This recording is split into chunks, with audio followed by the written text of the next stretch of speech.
Well, hello, everybody, and welcome to another Archershack Shop Talk. I'm Jeremy, I'm TJ. and last week I said the wrong thing on the intro. I said Archery Shop Talk. I got tongue twisted. Archershack Shop Talk. Say that a couple times fast. Man, we back. We got our good audio going again. Thank goodness. Everybody said they liked the audio a lot better, so we actually had another podcast we'd already recorded. I was going to put out, but it was with the old school audio, and I was like, I ain't going to put no more of that junk audio out unless I absolutely have to. So we're recording another one. And it's good because this one will come out in a couple days anyway. So Yep. it won't be something dated. That'll be good. Had a pretty good day in the shop today. I've never been a Pepsi fan. I'm going to be honest with y'all. I'm drinking it because it's all we got in here. I'm a Coca-Cola man through and through. Pepsi to me is too sweet. I like the Coca-Cola, it'll bring like a tear to my eye. The Pepsi is just like real sweet. I don't know. I think as long as you thirsty and it's cold and wet, you drink it. I mean, I'll drink Pepsi, but I thought I'd throw that out there. I used to be a Dr. Pepper man, and I don't know, about 10 years ago, it just started tasting, I mean, I'll still drink one. It just started tasting kind of like medicine or something to me. And I was like, and I've always drank Dr. Pepper and Coke and but I just went straight Coca-Cola. So I'm a Dr. Pepper man. I had absolutely nothing to do with bow hunting or archery. But Yeah, it did. had a good day in the shop. Some folks came in. Everybody's still in Christmas buying mode. We still got a lot of bare bows. We hope we get some more prime bows in. Everybody's wanting them. And I guess they can't produce them quick enough. We got a couple in. We got one. I think there's one coming in early next week. But we were hoping that everybody was right when they told us they'd ship out in a week or two. But we're looking at more like a month and a half. And we got no bows. Yeah. Bad thing is we could have. Oh, we could have sold a dozen of them. Yeah, we could have done sold. Come on, Prime. Let's go. We could have done sold probably. Oh, shoot. I know at least 5 or 6. Yeah. But, yeah, we didn't have nobody shoot the door. Nothing like last week. No crazy shooters in here. So that's a plus. Nah. The only thing we had was that string rolled off the cam, or the cable did. That was interesting. That was an interesting day. A bow explosion or semi-explosion is always a good time. In my book, just, I like it. I don't guess I like it. I like it. My favorite absolute one this year was the two bows came in without strings on them. Oh, yeah. And, no explanation was given. I need some strings. We put them on there. Comes back. We get a peep sight tied in. Go back there to put the other one in. And I was like, what in the hell has happened out here? He was like, damn it, that's how it broke the first time. I'm like, you hit that trigger, she gonna blow. Anyway. Yeah, that was a good time there. There really ain't been that many dry fires in here, though, or explosions or none of that. I always tell the story about the peep sight. My favorite part of this story was that the guy came in and he don't even hunt anymore, or he don't bow hunt. I don't know if he hunts, but he came in. He's one of these field staff people. Oh man, I'm an ambassador for, and he starts listing off brands, and it's like I could care less. Yeah, I really could. So anyway, some peep sight company. They're the biggest, baddest peep sight company and all this. And I was like, okay, tell them to email me a price list or whatever. That's fine. But anyway, I put his peep in and I was like, don't shoot it. Let's get it set. Let me tie it in before you shoot it. And he's like, oh no, these things have got deep grooves. It ain't going nowhere. And he conged that thing off, and we got a metal roof in here. And that thing bounced around this shop. It seemed like for 10 minutes, but it was bing, bong, bing, bong, bing, dong, bong. And I was like, I just grinned ear to ear, didn't say a word, Anyway. Yeah, you know how some people are they think that everything can do no wrong. I guess. I don't know. But most people don't realize the compression of these bows. Something flies out or blows up, you can get hurt. Oh, yeah. But anyway, enough about that. Yep. Yeah, nothing really exciting in the shop this week. Kind of boring. Yeah, it really was. But I'm going to throw a quick question out there for everybody.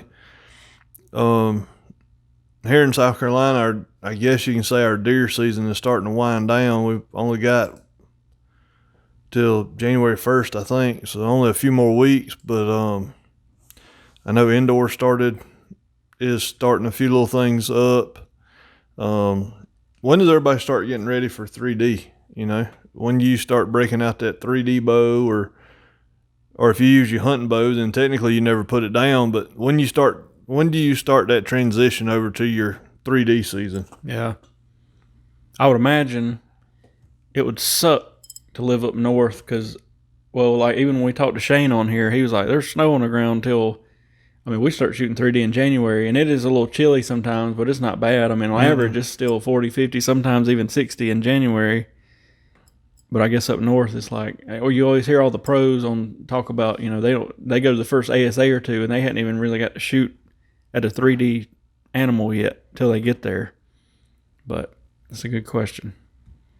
The Obsession bows released this week. We did a little research before we turned this stuff on.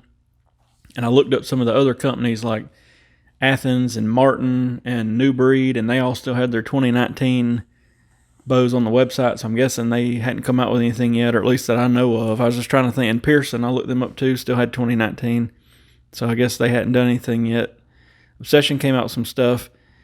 At first, I looked at their riser because it's a different pattern on the riser, and I was like, I don't know if I like it, but the more I look at it, it's kind of growing on me. But they got how many new bows? 4, 5. Looks like 7. I got several new bows. The Sniper SS, which is a $800 bow. Let me just look up the specs real quick because I'll misquote. 350 feet per second IBO, draw specific cam, and it's a little 30-inch bow with a 6-inch brace height. Looks like it'll go from 26.5 to 29.5. Looks like a neat little bow, especially for a $8.99 price point.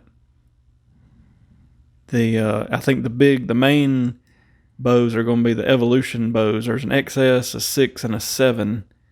I'm just going to click through them. And then you got the XL. The XL caught my attention a little bit. It'd probably be a good 3D bow. The XS is a 338 IBO, 6-inch brace height, 31.5-inch axle-to-axle bow, and then the Obsession kind of keeps the same thing every year. They usually have a 6-inch and a 7-inch brace height and that type of thing, but you get into this Evolution, which they had an Evolution, years back, 2014 roundabout, and it was a great bow. But this one, let's see, 6-inch brace height, 338, 33.25-inch axle-to-axle, 4.4 pounds. It looks like a nice bow. And the coolest thing with Obsession that I wish other manufacturers would do is you can get those colored cams. You can get black, orange, or red. Mm-hmm. And I've seen some nice looking setups with those colored cams. I guess the only other company, Bear, some of their bows, and it's not an option, but some camos in the Bear bows come with that tan colored cam, and some come with a black, but red and orange. I've seen just a very few people on Facebook. They've sent their cams off to like an anodizer and had them done green or blue, and it really looks sharp, but that's a lot of leg work just to get some colored cams. It looks like I got a good many colors and good many camo patterns out there this year too. Mm-hmm. I've always liked Obsession because we're in South Carolina. They're down in Georgia. They're like 2.5, 3 hours from us, so they're kind of local. We don't see a whole lot of them in the shop. About 3 years ago, we ordered a good number of them and sold them and all, and we don't have that many people ask about them, I guess, is the problem. But definitely, we always keep our eye on them and do a little warranty work and that type of stuff on them. You see where they went to a 5-piece string set this year? I did see that. It looks kind of like a PSE system. Yep. I think more and more people go to that because you can get more let off and a few more things out of it than just a regular old binary system, like a quad track.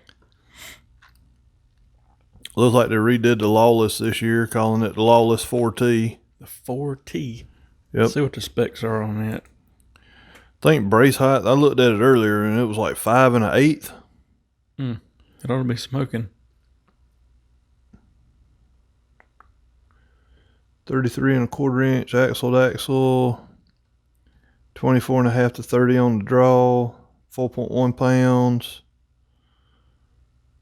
356. Is that what I'm reading? That's pretty good. I was looking up at Evolution XL. It's a 35-inch bow, 6.5-inch brace height. It's about a 332 IBO. That'd be a good 3D bow, I think. Mm-hmm. But yeah, I hadn't heard, other than Obsession, I hadn't heard of anybody else. I don't know if they'll wait till ATA, but we looked up those 3 or 4 companies. I thought I'd seen where Martin had came out with something. They could not have it on the website yet, but I don't know. I don't either. New Breed, Athens.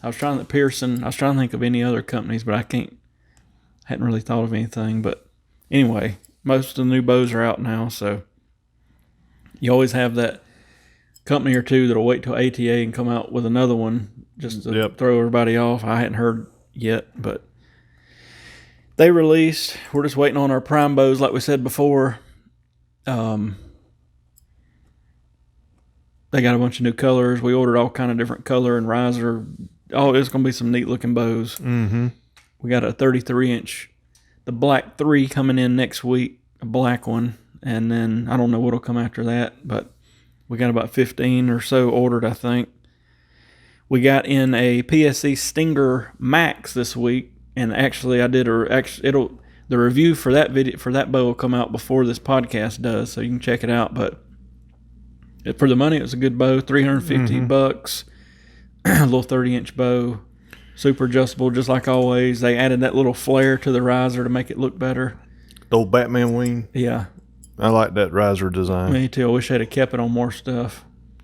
That was the year the Evolve and all that came out, because they came out with the Supra first, and it had that wing, and I was like, this is sharp. Mm-hmm. Then the hunting bows came out with it, and I was like, this is really sharp. And then they just kind of didn't do it anymore the next year, and I was like, crap. They went to the cage. But anyway, the Stinger, it'll be a good bow for the price. We got one in, and I did a little video review on it, just an overview thing, and did some speed tests and all that. So it'll be one of those entry-level bows. It's pretty decent, super adjustable. You can get it in a bunch of different colors. So that'll be good. That will be good. We had some questions come in through all texts and emails and all that stuff. Again, thank you for sending them in. A lot of people just comment on the YouTube video if you're watching it that way, so that's fine. You can email us questions or topics, archeryshack@gmail.com, and you can also text them in to 843-560-9898. We got a good many this week that way, and we don't run out of stuff to talk about. We can always come up with something, but it helps when people say, hey, here's some questions, and then it gives us some good topics to talk about. And I think we get more comments and stuff about these questions than anything else, than us just BSing around about hunting season or whatever. Yep. Which hunting season, like TJ said, is coming. We got a little less than a month left. Be over before you know it. I think the cold weather will creep up here soon. It's sort of still in the 50s-ish, 40s to 60s, kind of every day. But yeah, hunting season will be over before it's over, before you know it, and it'll be back to 3D season and cold and all that good stuff. But anyway, here's our questions. Let's see. First question is, my field points rattle almost every shot. Is there a trick I can use instead of gluing them in? And this came in from the 854 area code.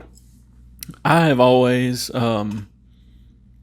took string wax and put on the threads of my field tips and screw them in, and they may still back out, but not near as easy as without it, and they won't rattle and all that stuff. So and I think we're out of it.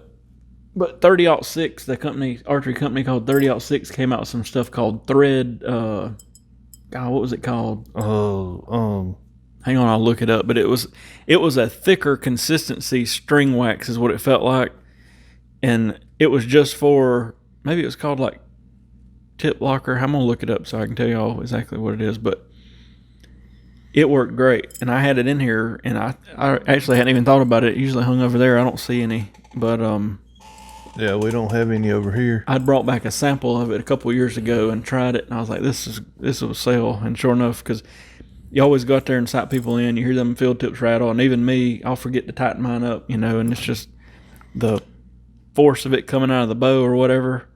It'll loosen them up, you know. I'm the worst of it. Go grab my arrows out of target. You hear one rattle, and I tighten it up when I put it on the bow, and you draw back, and you hear it rattle, and you shoot, and it's like, well, I forgot to do it. Yep. They 30-06 has got some neat stuff, but it I'm trying to find it real quick so I can. They've got some bow cases and crossbow cases that are like super duper cheap. Tip Jam, that's it. Tip Jam non-permanent thread bond. It comes in a little chapstick looking tube, and they dyed it like a black color, but it works good. Not to be mistaken with toe jam. Nah.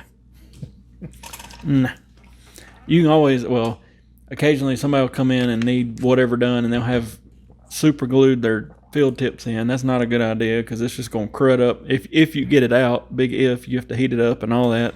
Mm-hmm. It just cruds up the insert, and that's not a good idea. Yeah. Unless you don't ever plan to unscrew it and put a broadhead or something on it.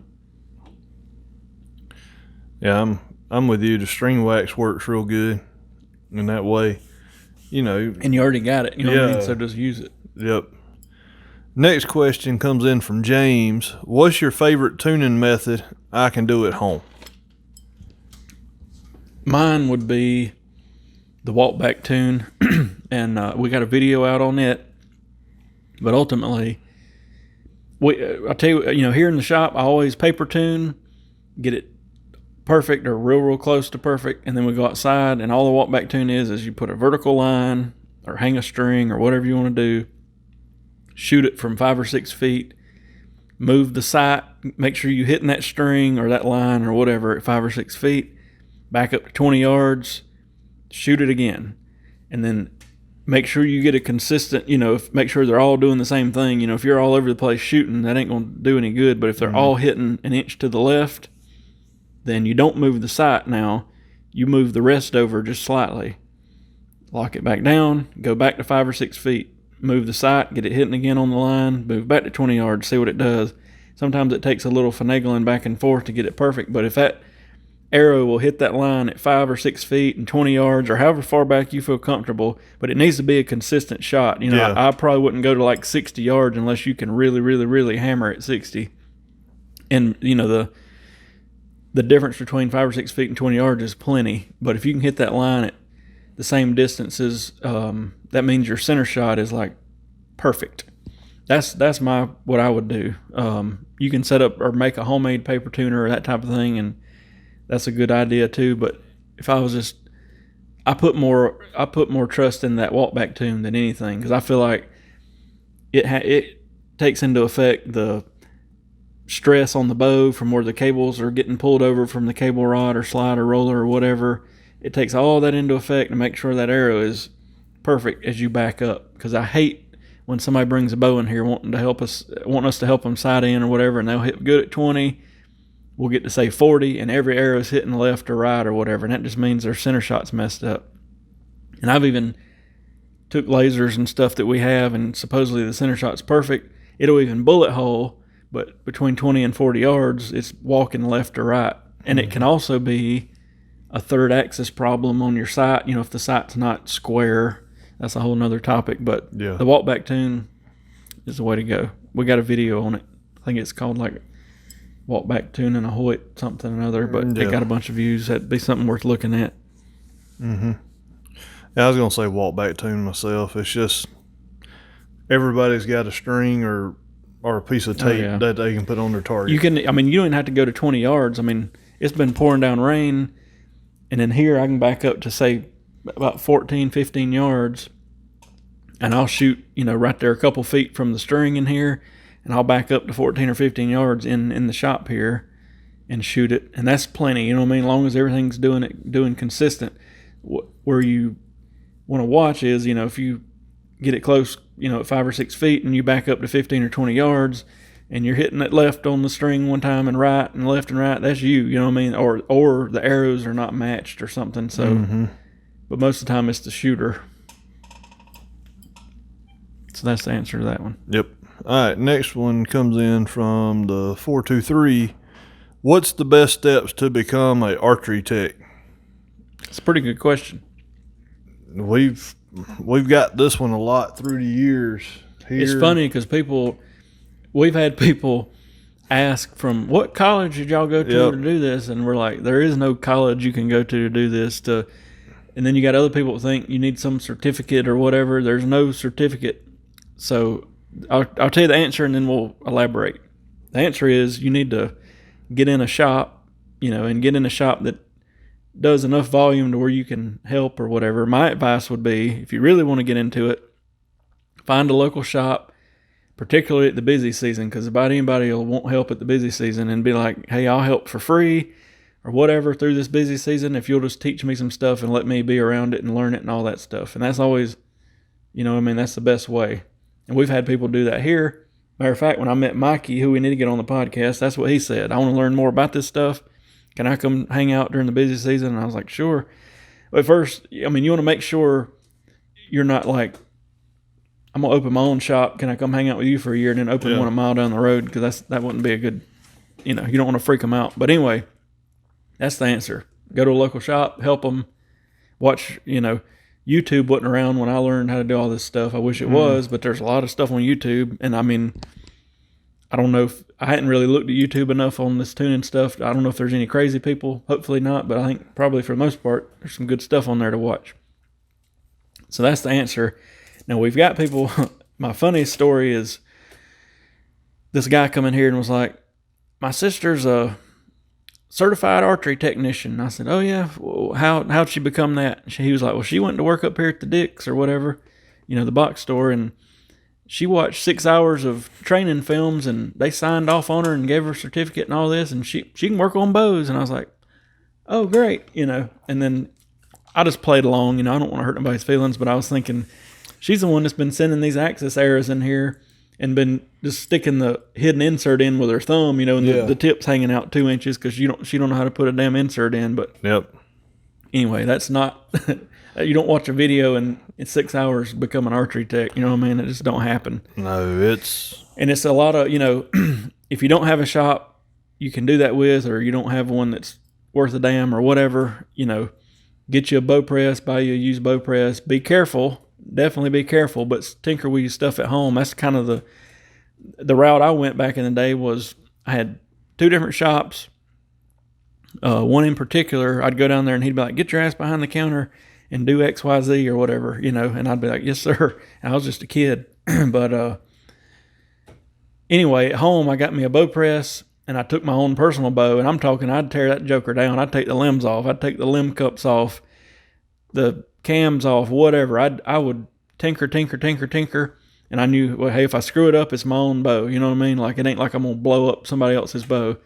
And I've still got it somewhere. I had a big notebook, and I'd document, hey, if I shoot this arrow and it's kicking left through the paper, I can do these 3 things and it fixed it. Or if I flip the limbs around, this happens. I just spent hours and hours and hours just tinkering for no reason except to learn what would happen if I did this. That's a good way to do it as well. Take your bow, even if you don't have a press, build you a little paper tuner. Take different spines of arrow. Don't blow up your bow, but, say, all right, with a heavy spine, this happens. With a weak spine, this happens. If I move my rest to the left, I get this kick. If I move it to the right, it fixes it. If I roll the cable guard in, this happens or that happens or whatever. It's just experience. And once you can work on enough bows, and now the other problem is, you got like so many different types of bows. You got single cams, you got binary cams, hybrid cams, 4-track systems of all sorts, from like Matthews style to PSE and Darton style to all this stuff, 7-piece prime set. It's just like, good Lord, there's so much stuff. But if you got a shop you feel comfortable going to and talking with and being like, hey, I don't even need to make anything. Can I help y'all during the busy season? Let them have you start fletching arrows or just watching or whatever, and just in your mind document, hey, this fix this and that, and that's it, really. Just do it. And I ain't saying you'll never screw up. We had people blow their own bow up, tinkering with it, and stuff happens. But that's pretty much it. There's no school or anything you're going to magically go to and walk out of there working on every bow on demand. Like you say, just, find you a shop and go and just talk to them, be straight up with them, like, hey, I want to learn to work on my stuff. And the other problem is, like,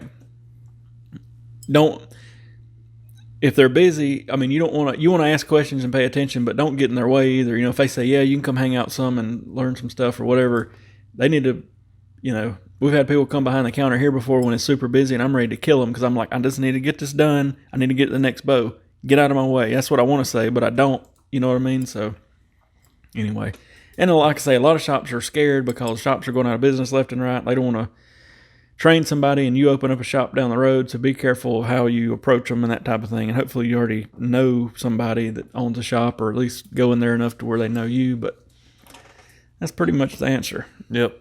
There is no school for it. The next one comes in from Texter 910. Are certain bowstring colors faster than others?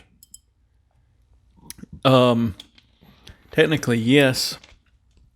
So in the bowstring world, this is a general rule of thumb, the fluorescent colors have more wax and are thicker. So, for example, flow orange tends to be real bad. We lay one out on the jig and it's just got wax. We just peel wax off of it. We burn it. They call it burnish it. We run a string up and down it, and this wax is just going every which way. You take something like black or tan, it's got some wax, but nowhere near as much. Then you take the color they call natural, or the white color, and it virtually has no wax. Yep. So a lot of tournament people will use white, and they can actually add strands to it. So, like, let's just say, for example, X99 is typically a 28 strand string. You can make it 30, sometimes even 32, and it'd be the same bundle size as a fluorescent orange in a 28 strand. So that gives you a couple advantages. Mainly, the more strands, the less it's likely to stretch. But you could also leave it at 28 strands, and it would go faster. Or you could, what some people do, taking it a little bit outside the box, is you add 2, according to the bow, you got to know if the cam track can handle it.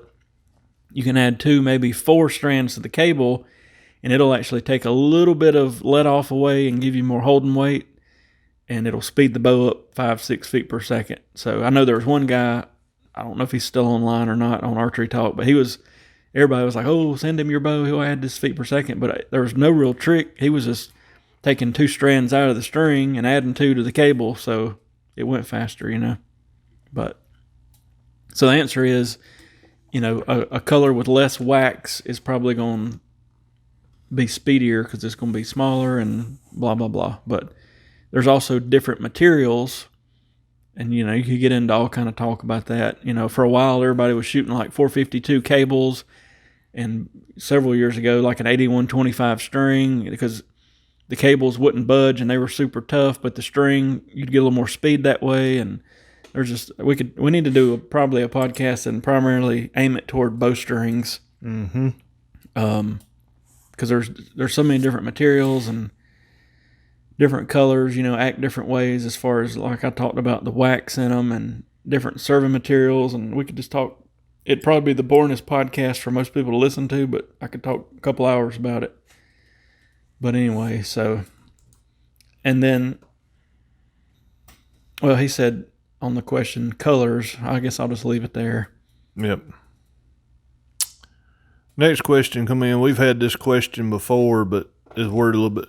My brother dry fired his bow. It didn't explode. What damage should I look for? And this is from a texter from the 210. Kaboom. Yep. Tell him what to do, T-Bob. Well, first thing you're going to want to do is make sure that you're all right. If, you didn't get hurt or anybody around you. Normally you're going to have, the string's probably going to jump off the cam if it didn't snap or break. And, you want to start looking at your limbs, your cams, and if you don't feel comfortable doing that, then take it to a shop and let them look over it and everything. Most of the time you're going to have a warped cam or maybe a bent axle. I know with the technology these bows have nowadays on the limbs and stuff, you can get away with one dry fire on the limbs without them cracking or blowing up or anything like that.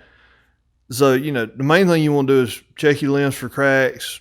You want to look at your cams, make sure they're not bent, which you really can't do that until you get it in a press and, take the cables off and, relax that bow.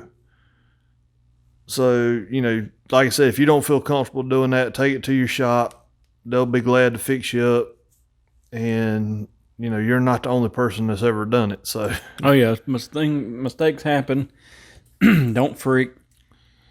We see more and more that limbs don't blow up anymore. I know. According to the cam, like he said, you can work the cam. In my opinion, if I dry fired one, just knowing what I know, even if the string was still on it and looked okay, I'd probably restring it because you're putting a ton of stress at that loop of that. Usually the failure point or the weakest point of a string is like the loop, you know what I mean? So you're putting a ton of stress there, and I'm not saying you can't shoot it another 2 years and nothing happened, but I wouldn't feel comfortable doing it. And there's plenty of people I tell that to, and they're like, if it, they'll derail it or whatever when it dry fires. They'll be like, I'll just stick it back on, I'll bring it back. And when they don't, and I'm sure it don't blow up, but just being safe, I don't know. Well, and he didn't say what bow it was either, but I'm sitting here looking at a 7-piece string set on the bow right there. I wouldn't even want to imagine what would happen with that on a dry fire. I agree. I mean, you get in, I'm looking around, I'm seeing, just a 3-piece set, binary cams, a couple hybrid cams. You're definitely going to have, like you said, the loops are the weakest spots. And so most of that's going to be around your cams, your axles. And, you don't hear this anymore, but way back when it used to warp risers. Oh yeah. I mean, all kind of stuff would happen. I'll never forget up until the late 90s, early 2000s, PSC has 2 18-wheelers, and they would actually, the reps would book those 18-wheelers to show up at a shop, and they'd have the whole line on it. So, it'd be like, our bows come out October 1st, they'd call, hey, October the 9th, we want to roll in the 18-wheeler and show you our whole lineup and all that. But anyway, that was very cool, and I understand why they quit doing it, because they had 2 18-wheelers to cover. I think they just tried to cover the bigger shops for the most part. I don't know, but in that 18-wheeler, they actually had an X-ray machine, and you could take a limb. It's the same 18-wheeler. They take the ATA show now, but had an X-ray machine in it. You could take a limb that you thought might be cracked, and they would X-ray the dang thing and look for a crack in it. I remember seeing that, and I was like, this is the coolest thing I've ever seen in my life. I don't know if the X-ray machine's still on it or not. I doubt it, but maybe we could look at the ATA show. But they used to bring them things around. You'd go up in there, and they'd show you all the new bows, and you could place your orders and all that. And then you could also book it. We almost booked it at Bucks and Bass. I think it was like 2002 or 2003. They'd bring that thing out there for like a special event, and have it loaded where people could shoot all the bows and look at everything and talk to reps from PSC, and it was real neat. I think it was I can't remember. I think the stipulation was you either had to order like $20,000 of bows or you had to pay them a little bit. I don't remember all that. I've still got the book somewhere. I think it's in the office from that. But the PSC, I think it was called the Archery Express. I always thought that was neat. But yeah, they'd X-ray the dang limb and check it for cracks. That's crazy. No, we can't do that because we can't afford the X-ray machine. We don't need. We'll be X-raying our feet and arms. Be like, man, look at that. Is that a crack? my elbow looks like Jesus. Oh me. Our last question comes in from Jason off Facebook. What would a budget used tournament bow and setup cost? It's a pretty good one. Yeah. With some of them out there now, some of the tournament bows, I guess you could say. Some of them you could go in brand new and be. That's what I was about to say. $1,000. I guess we could talk new versus used. New, on the lower end, you got like the Diamond Medalist 38. And it's about what, $700? Yeah, you got the Bear Revival. You got what does PSE make now? I hadn't even paid attention because they made like the Phenom. I remember the Phenom. And it was like a $700 bow. They've got something, I think now still, this could be 3D related for about that price. I can't tell you, but so anyway, there's some bows for about $700 new. Mm-hmm. And then according to what slide bar and all that, you can get a slide bar and scope as cheap as probably about $150-$200 on the bottom end, and then you can spend a lot of money. And then you got to get you bars and all this stuff. But if you went used, that's kind of what I was thinking. To me, if a guy, came to me and was like, I want to buy, I don't care if it's used, but a good, solid 3D setup, what should I look for? I'd probably tell him to look for an Elite E35. That bow, in my book, will always be one of the best. It's a good holding bow. You can adjust that limb stop to the weight you want. It just shot good. It holds good. I've seen them go for as little as $300 online on eBay and Archery Talk and all that. And then same thing, look for a used slide bar. You could get an older Surelock. I mean, I've seen older Surelocks online with a scope and everything for about $100. Mm-hmm. Stuff like that. There's older CBE sights out there. There's some older Excel stuff. Yep. I mean, there's a ton of different sights you can get and have $100-$150 in it, and it be used but still be great. And the same thing with bars. I mean, I've seen people selling sets of bars, front and back bar, for $100. So I guess you could say if you're going new, you're looking at $1,000 to $1,200 on the bottom end.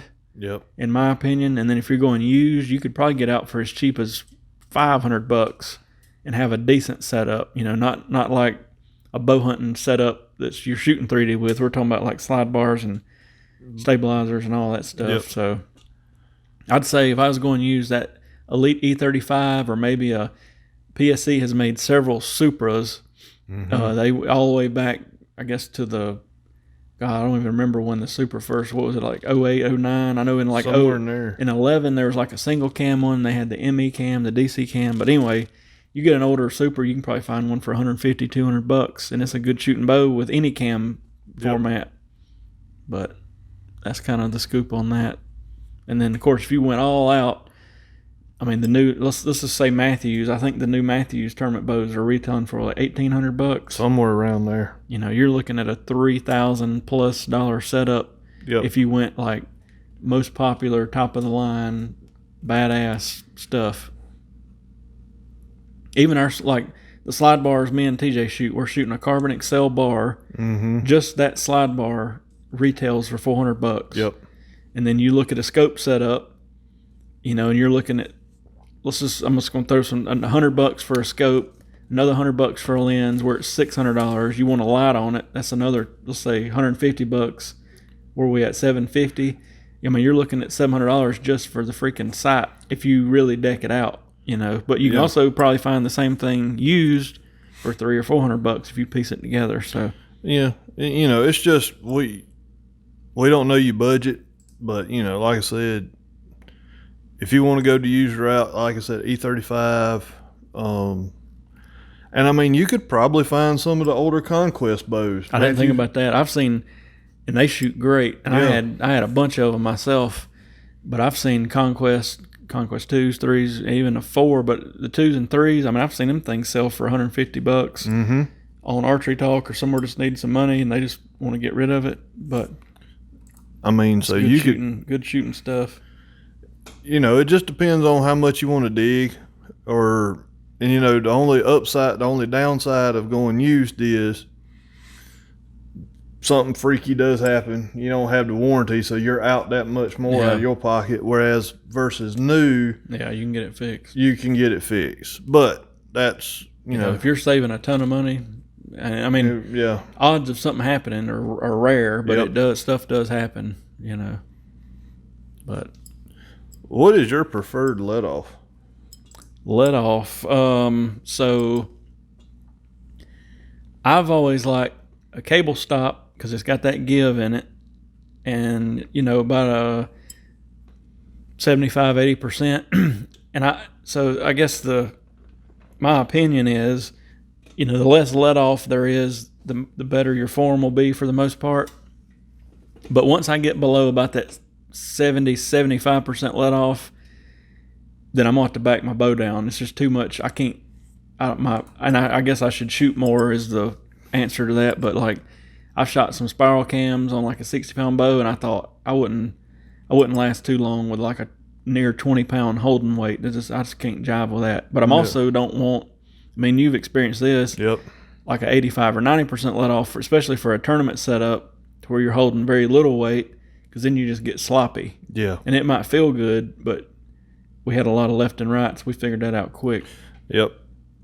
So anyway, for all around about 75% is what I like. Even on my hunting bow, I don't mind a little more let off, but I don't want to get above 80 or 85%. That's just me.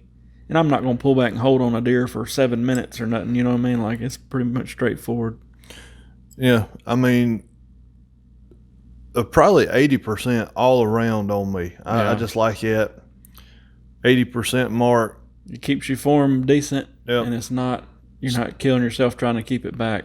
Now, I do like that 90%, though. It is, as far as if I was going to run a hunting bow, and a hunting bow, you know, you've got 20-yard shots, you can get away with a little bit of, because you hunt out of a tree stand or ground blind or something. Mm-hmm. Your form's not perfect. It's not like we walk up to a stake or a line out here and shoot a 3D animal or a target face where we can actually work on form, you know. So, you know, but for me, all around is a 80% let off.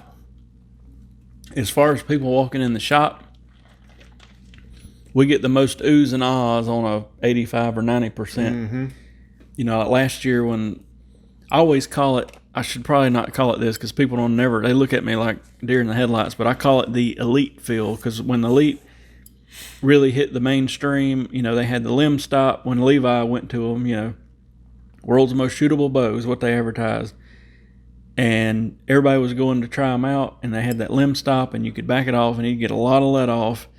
And as far as walking in here and shooting a bow, that was a comfortable bow. Mm-hmm. And you can shoot that. I mean, I ain't saying you can't shoot that, and you can move, like I said, you can move that on the limb stop like that. You can move it and make it less let off.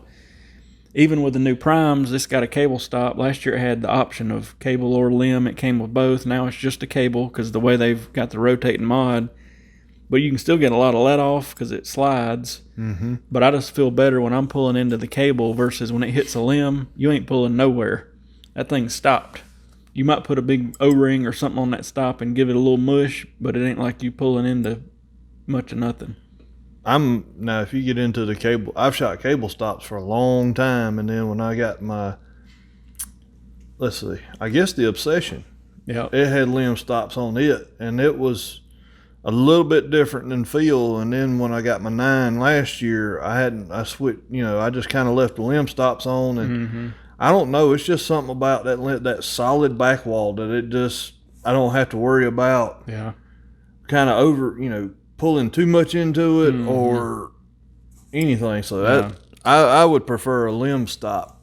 But I mean, even that cable stop on that new prime, it's a solid. It stops. So, but yeah, that's a good thing to talk about. And everybody, but like I say, with most people walking in, they love that heavy dump over boonk, and it don't budge. You know what I mean? Like, it's there. Yep.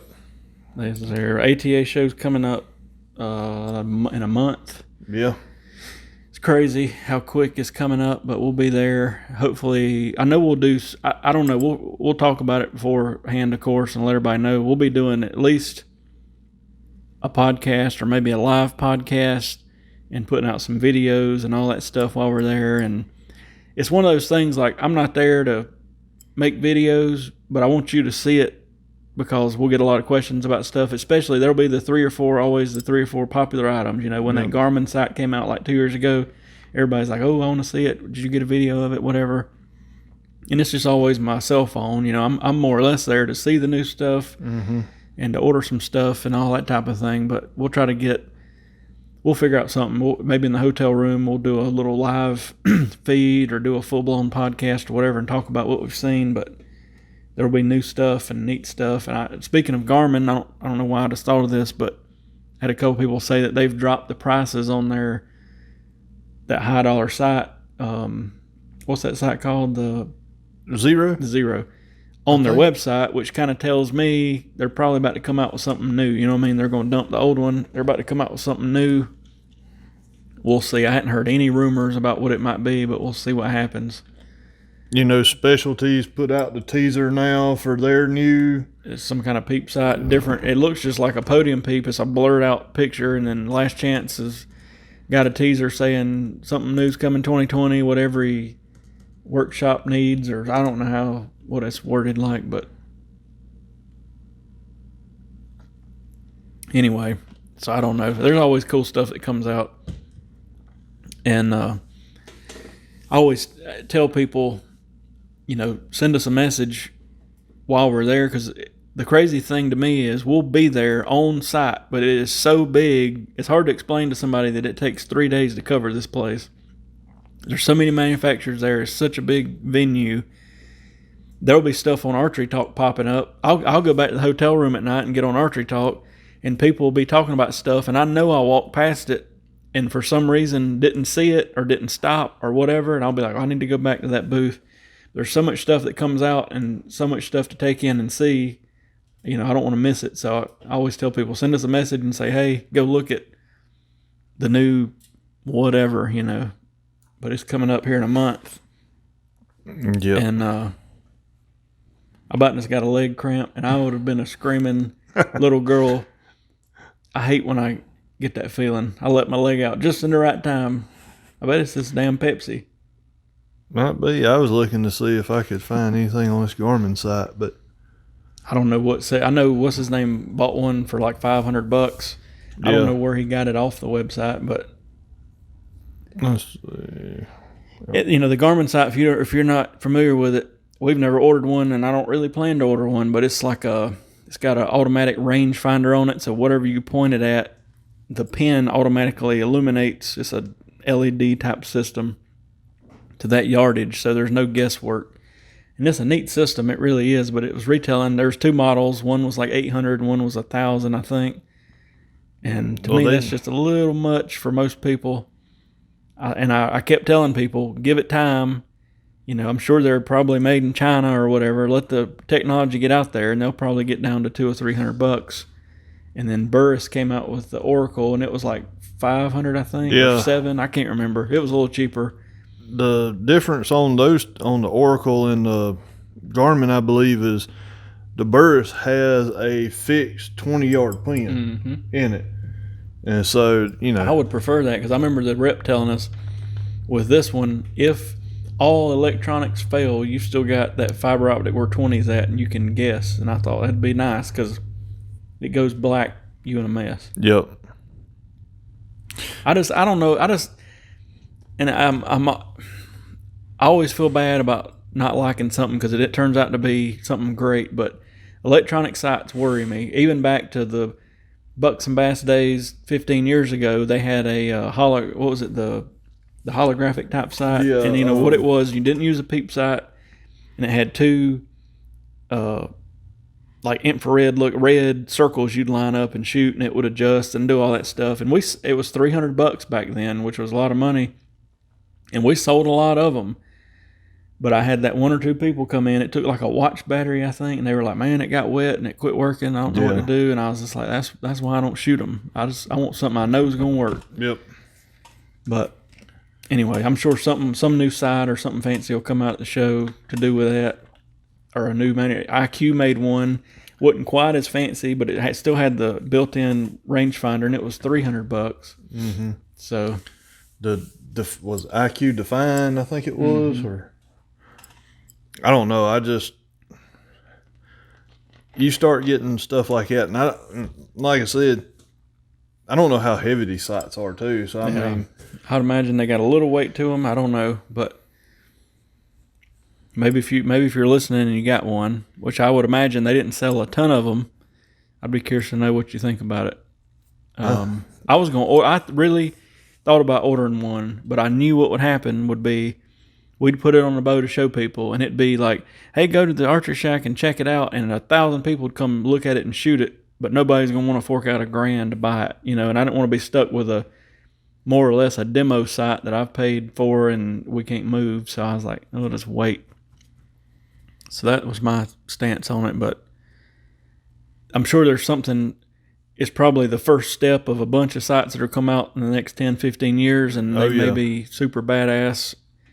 But for now, I'm just kind of hanging out. We got a bunch of cool other sites that do a lot of stuff, like even the spot hog double pin stuff. We sold a ton of them last year. Yep.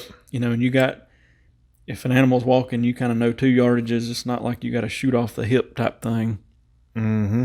But anyway, cool stuff. Yep. I guess we'll get off here. I don't know how long we've been talking. I didn't look at the clock when we started. It's probably been 50 minutes to an hour.